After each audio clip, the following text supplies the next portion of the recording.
Hey there, Shawna Karrasch here with another Ask Shawna answer. Okay, this question comes from Karen, and Karen says, Hi Shawna, I decided to use clicker training to help my one-eyed yearling. He loves it. I was just wondering how often or how many times a day you recommend working with a young horse. I keep the sessions as short as his attention span. Thanks. And that's a good point right there, that babies have young attention spans. They have short attention spans. As you may or may not know, I have a yearling too right now, and her name is Henley, and I brought her here after Murray passed away. And my intention wasn't to bring her here at this young age, but with Murray gone, I thought, let's get started. Let's start building this relationship.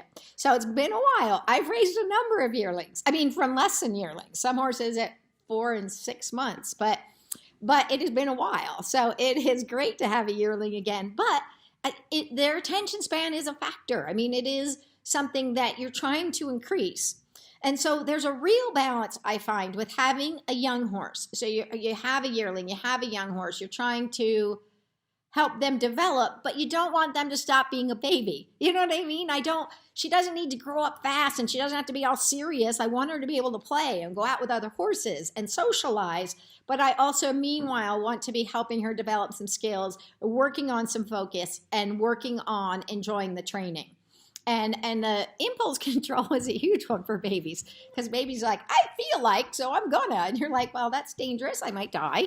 So we have to kind of help them to make better choices. And so it is working within their attention span. And also, what do we want from babies? We pretty much want them to be still and be quiet, because we want to do things like clean their feet, or be able to deal with wounds, or to get them to tie or in cross ties, or, pieces that are part of their well-being that aren't necessarily part of what their mental place wants to be. So by trying to build up their, I utilize a lot of be still, be quiet, and now we're going to go, because I know that your attention span can only handle so much. So then I say, okay, now we get to move around a little bit, and then we'll come back and see, can we just hold still for another minute? So I make the holding still more reinforcing than the going, because the going and doing stuff is actually kind of intrinsically reinforcing unto itself. So that's something to keep in mind. So back to your precise question, I work with Henley, I'd say about 4 times a day. Now they're brief because she is a young little horse, and I also make sure her day is also balanced with other pieces. So I may work with her for one thing might just be targeting in your stall. Just go to your target. That's great. Okay, now you're going out for, out to the track paddock with your buddies for a while. And then a little bit later, I may be working on picking up your feet, or getting to know the farrier or whatever. But then I also take her to do things like the reverse round pen. I'm not doing this because I need her to be really good on the reverse round pen yet, but it's a way that I can help to work on her focus, but give her a place to put her energy. So I try to be sure I'm blending some really fun things for her, some things that are energetic, some things that are quiet, and making sure her day is balanced with lots of time to go walk and see things and explore and have time out with her little tiny herd. So that's what we want to do. And so what you want to do is, like I said, I do about 4 sessions a day. So I want to have them be small enough that I can, that she has plenty of time to go do what she wants to do. But that is kind of my ideal number of sessions. If I do too many, I'm also going to kind of wear out my welcome. And then our time together isn't necessarily so precious. So what I want to do is make sure that our time together is special. And so she sees me and thinks, oh, great, it's this time. I really want this time. One of the things I'm starting to see with Henley, and this is the big crossing over to the next place that is so important for me. And that is, she is now, at first when I would do sessions, she felt kind of chaotic, to be honest with you. She'd be like, I'm doing this, I don't know, I'm getting reinforced, I love that, that's all fun.